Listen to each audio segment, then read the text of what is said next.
Been into Gundam ever since about October 2016 when I watched one of the alternate universes, Gundam 00. It wasn't until a few months later that I got around to watching the original Universal Century timeline, and I worked my way through the entire franchise with my friend Matthew from over on Team Death Lobster, or you might also know him from some of these. All things considered, I got into the series pretty late considering it's almost 40 years old, so I was excited to have a chance to see a new Gundam anime while it was airing. So when Gundam NT or Gundam Narrative started being shown in Floridian theaters, I went to see it. So was it worth it?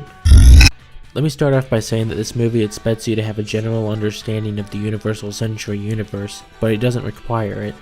You can get away with watching it without having seen everything, but you really should see something else first to appreciate all of it. Sort of like how Gundam Unicorn frequently referenced Double Zeta and brought its events back to the forefront.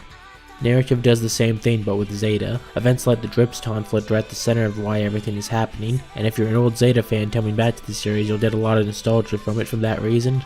At the same time though, you'll be a little disappointed if you're looking for classic Gundam. Gundam has always leaned a lot towards the supernatural sides of its universe, with things like new types and the strong focus on ideas like souls and life after death. They don't particularly come out of nowhere. At the same time though, it's never leaned this hard into that side, and it can feel a little overwhelming sometimes. About halfway through the movie, there's a fight between Neo Zeon and the Federation in a colony with a heavy storm creating a really unique atmosphere, with holes being blown in the colony as they try to kill each other without damaging the colony or causing too much collateral. I vividly remember watching this segment and thinking to myself, finally, now this feels like Gundam.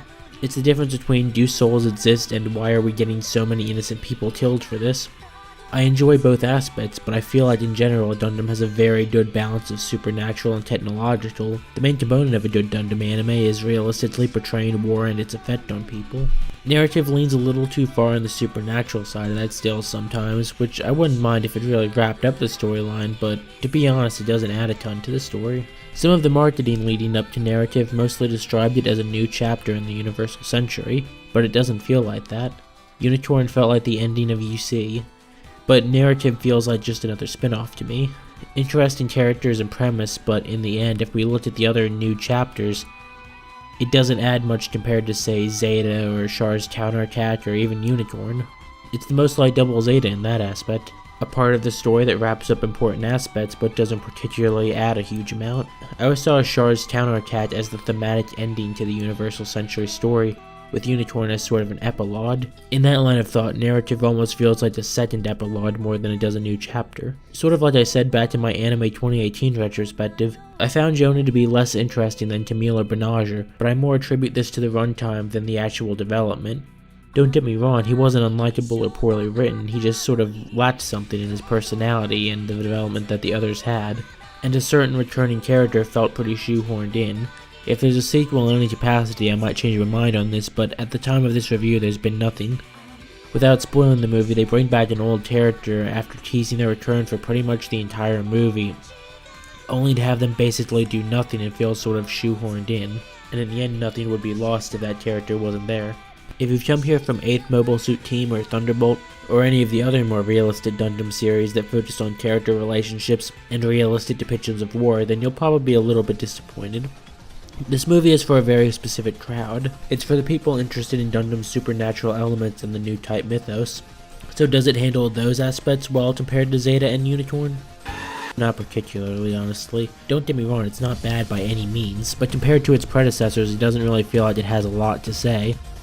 That's not to say that it doesn't say anything at all either. Gundam's always sort of beat around the bush about new types, but in Narrative, they just sort of flip-flop around the subject matter. Going from a yes to no, back to a definitive yes, then nope, hold on, wait, no, okay, yeah, okay, yeah, and so on, while discussing the central subject matter. Not enough for it to be a deal breaker, but enough for it to be sort of a, okay, seriously, what are we doing for? Is this what we're doing? Okay. It's interesting and entertaining, but the plot feels sort of sloppily put together at times, even if at the end it made sense. At the end of the day, they wrap everything together and it all ends up being pretty conclusive. But the road to getting there is kinda rough sometimes, and certain characters don't really get as much focus as the series would have given them, and as a result they feel kinda unfinished sometimes. Animation-wise, it's beautiful. This series makes about $700 million a year in USD, and they clearly put it to good use.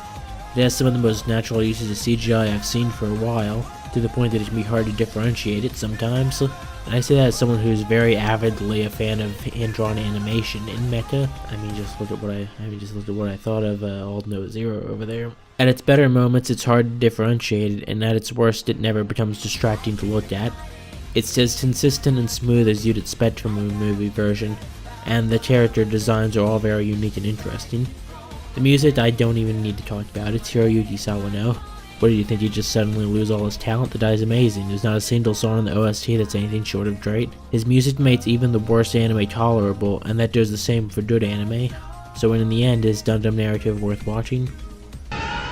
Yeah, I think despite all its flaws, it's still a perfectly worthwhile addition to the series.